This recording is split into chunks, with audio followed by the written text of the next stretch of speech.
Assalamualaikum warahmatullahi wabarakatuh. Perkenalkan, kami dari kelompok 6 dari program studi Sistem Informasi Fakultas Sains dan Teknologi Universitas Islam Nahdlatul Ulama Jepara.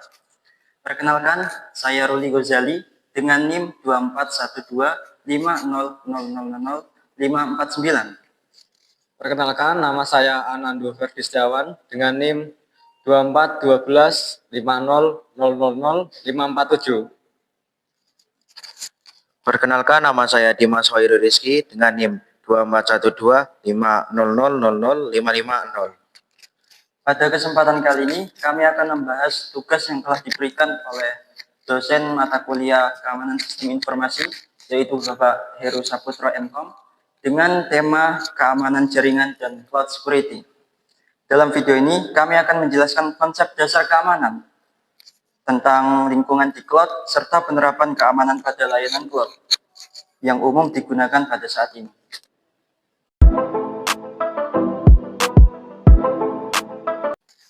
Keamanan jaringan atau network security adalah langkah-langkah yang dilakukan untuk melindungi jaringan dari akses-akses yang tidak sah, penyalahgunaan, ataupun gangguan.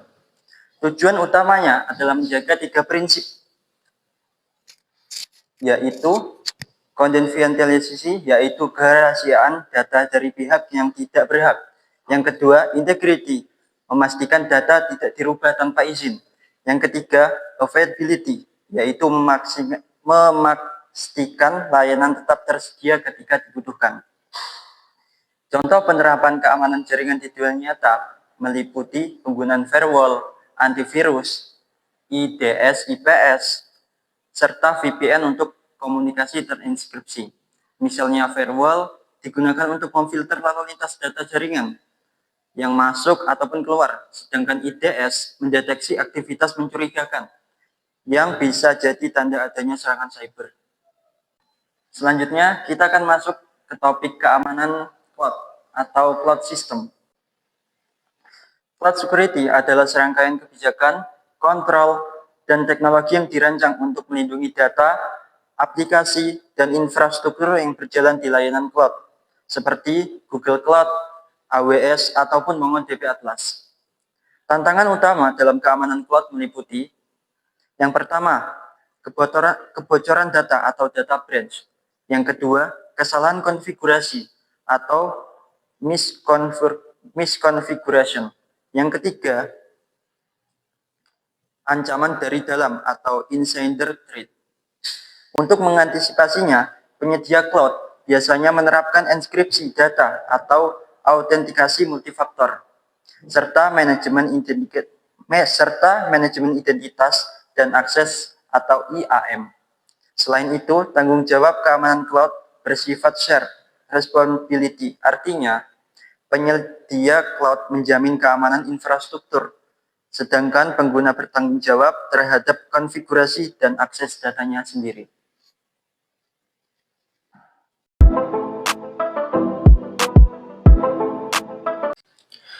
Pertama, kita bisa lihat ini adalah laman utama dari Windows Defender Firewall. Di sini terlihat bahwa firewall kita dalam keadaan aktif, baik untuk jaringan privat maupun jaringan publik. Ini adalah lapisan pertahanan pertama yang penting untuk melindungi PC kita dari akses yang tidak sah. Untuk pengaturan yang lebih detail, kita akan masuk ke Advanced Setting. Di sinilah kita bisa membuat aturan yang lebih spesifik. Di panel kiri ada 3 bagian utama: inbound rules, outbound rules, dan connection security rules. Kali ini kita akan fokus pada inbound rules, yaitu aturan untuk koneksi yang masuk ke komputer kita. Ini adalah daftar aturan inbound yang sudah ada di komputer. Setiap aplikasi memiliki aturan sendiri, apakah koneksi diizinkan atau diblok. Sekarang kita akan membuat aturan baru.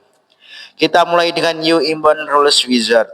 Langkah pertama adalah memilih tipe aturan atau rule type. Ada beberapa pilihan seperti program untuk mengontrol koneksi program tertentu atau port untuk mengontrol koneksi pada port TCP atau UDP. Karena tujuan kita adalah memblokir port, maka kita pilih port lalu klik next. Langkah kedua adalah protokol dan port. Di sini kita harus menentukan apakah aturan ini berlaku untuk protokol TCP atau UDP. Dalam contoh ini kita memilih TCP, kemudian kita tentukan port mana yang akan diatur. Kita pilih spesifik local ports dan masukkan nomor port 27017. Sebagai informasi, ini adalah port default yang sering digunakan oleh database MongoDB. Selanjutnya langkah ketiga adalah tindakan action. Apa yang harus dilakukan firewall jika ada koneksi yang cocok dengan aturan ini? Kita punya 3 pilihan, mengizinkan koneksi, mengizinkan jika koneksi aman, atau memblokir koneksi. Sesuai tujuan kita pilih block the connection. Langkah keempat adalah profil. Aturan ini mau diterapkan di jenis jaringan yang mana? Ada 3 pilihan, domain, private, dan public.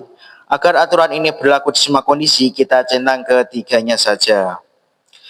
Dan untuk langkah terakhir adalah memberikan nama.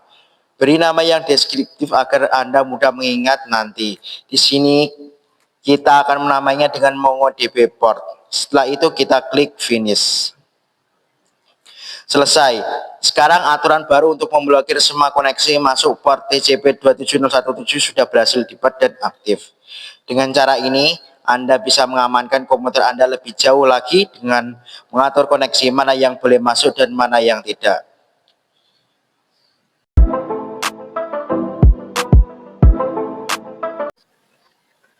Sebelumnya kita sudah membahas bahwa keamanan cloud itu mengikuti model shared responsibility, di mana penyedia layanan cloud menjaga infrastruktur, sementara kita sebagai pengguna bertanggung jawab terhadap pengaturan akses dan konfigurasi keamanannya. Nah, salah satu bentuk pengaturan keamanan yang paling penting dalam database cloud adalah pengelolaan siapa saja yang boleh terhubung ke database tersebut. Di MongoDB Atlas, hal ini dilakukan melalui fitur yang disebut IP Access List.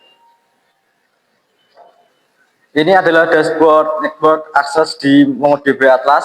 Secara default, untuk melindungi database Anda, MongoDB Atlas memblokir koneksi dari semua alamat IP di internet. Agar bisa terhubung, kita harus secara eksplisit mendaftarkan alamat IP mana yang kita beri izin. Proses ini seperti membuat daftar tamu VIP. Hanya yang namanya ada di daftar yang boleh masuk. Kita mulai dengan mengklik add IP address. Di sini kita akan menambahkan alamat IP kita saat ini, yaitu 157.207.185 ke dalam daftar akses. Setelah itu kita klik confirm. Setelah tersimpan, kita bisa lihat IP kita sudah masuk ke dalam daftar dengan status aktif. Ini artinya server MongoDB Atlas kini mengenali dan mempercayai koneksi yang datang dari alamat IP ini. Sekarang mari kita buktikan. Kita jalankan sebuah script Python untuk terhubung ke database dari komputer dengan IP yang sudah terdaftar ini. Dan berhasil. Pesan pinged your deployment. You success connected to MongoDB. Muncul menandakan koneksi berjalan lancar. Sekarang mari kita simulasikan apa yang terjadi jika ada upaya koneksi dari alamat IP lain yang tidak terdaftar. Anggap saja ada perangkat lain atau bahkan kita sendiri dari jaringan yang berbeda mencoba terhubung menggunakan alamat IP 140.213.165.100. Alamat ini tidak ada dalam MongoDB Atlas. Dan hasilnya tepat seperti yang diharapkan, koneksi ditolak, kita mendapat pesan error seperti SSL, handshake, failed, dan timeout. Penting untuk dipahami, ini bukanlah sebuah kesalahan. Ini adalah bukti bahwa fitur keamanan IP Access List sedang bekerja dengan sempurna. Server database secara aktif melindungi dirinya sendiri dengan menolak koneksi dari sumber yang tidak dikenal dan tidak dipercaya. Jadi kesimpulannya sederhana.